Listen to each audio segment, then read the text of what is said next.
Bahujan Samaj party के संस्थापक माननीय कांशीराम साहब, इनकी जयंती बहुजन समाज पार्टी हर वर्ष की तरह इस बार भी बड़े पैमाने पर मनाने जा रही है।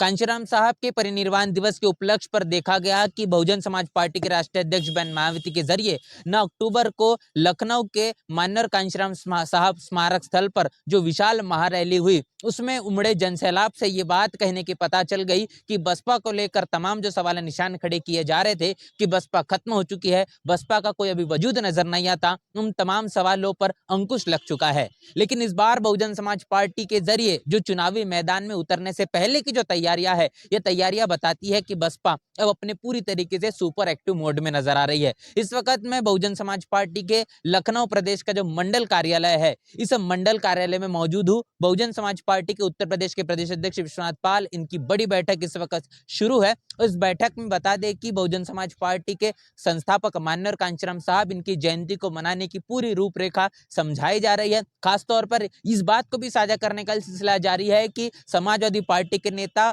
मुखिया अखिलेश यादव ये बात कह रहे हैं कि हम माननीय कांशीराम साहब इनके जयंती के दिन पीडीए दिवस मनाएंगे। इस पीडीए के पीछे की वास्तविकता बहुजन समाज पार्टी के जरिए बार बार साझा की जा रही है कि आखिर माननीय कांशीराम साहब को समय के मुताबिक अपने सरकार के दौरान जो मान सम्मान देने की आवश्यकता थी वो न करते बहुजन समाज पार्टी ने माननीय कांशीराम साहब के सम्मान में जो जिले, जो अस्पताल बनाए हैं, उनके नामों को बदलने का काम यादव इनके जरिए किया गया है। और इस बात को लेकर अब उत्तर प्रदेश की जनता बखूबी जान रही है कि आखिर अखिलेश यादव वोटों के चलते वोटों को बटोरने के लिए ही इस तरीके से पीडीए दिवस मनाने का काम कर रही है। इतना ही नहीं तो समझाया ये भी जा रहा है कि उत्तर प्रदेश में 27 के चुनाव को लेकर मुस्तैदी से के साथ अपने जिले, विधानसभा, सेक्टर और बूथ के इस पूरे के पूरे संगठन को इस मजबूती के साथ बनाना है कि विधानसभा सीटों पर जब चुनावी मैदान में बसपा पूरी तरीके से उतर जाएगी, उस दौरान बसपा का जो परिणाम है वो सकारात्मक रूप से आएगा। 2007 में बहुजन समाज पार्टी ने भाईचारा कमेटियां बनाई। उस भाईचारा कमेटियों के चलते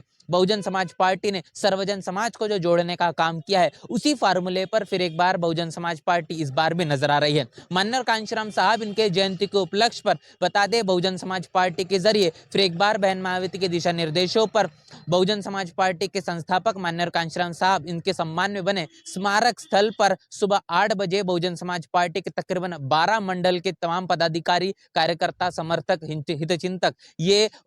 कांशीराम साहब इनके जयंती के उपलक्ष्य पर इकट्ठा होंगे और हजारों और लाखों की जनसंख्या में एक बड़ा जनसैलाब भी उमड़ता हुआ दिखाई देगा। और बाकी के बचे जो 6 मंडल है, उन तमाम 6 मंडलों के लिए बहुजन समाज पार्टी के शासनकाल में बने दलित प्रेरणा स्थल नोएडा में, वहां पर लोग का जमावड़ा देखने को मिलेगा। तो इस तरीके से इस कार्यक्रम की रूपरेखा है कि आखिर 15 मार्च माननीय कांशीराम साहब के जयंती के उपलक्ष्य पर बहुजन समाज पार्टी आने वाले समय में किस तरीके से अपने मसीहा को उनके जयंती के उपलक्ष्य पर याद करती है। इसी के साथ साथ 27 के चुनाव को लेकर क्या कुछ तैयारियां है, ये तमाम चीजें हमने आपके साथ रूबरू की है। इस पूरे के पूरे मसले को लेकर, पूरी प्रतिक्रिया को लेकर आप क्या सोच रहे हैं, आपकी राय, आपकी प्रतिक्रिया लिखकर हमें कमेंट बॉक्स में जरूर बता। बने रहे नेशनल चौपाल के साथ, मिलते हैं नए वीडियो में। तब तक के लिए जय भीम, जय भारत।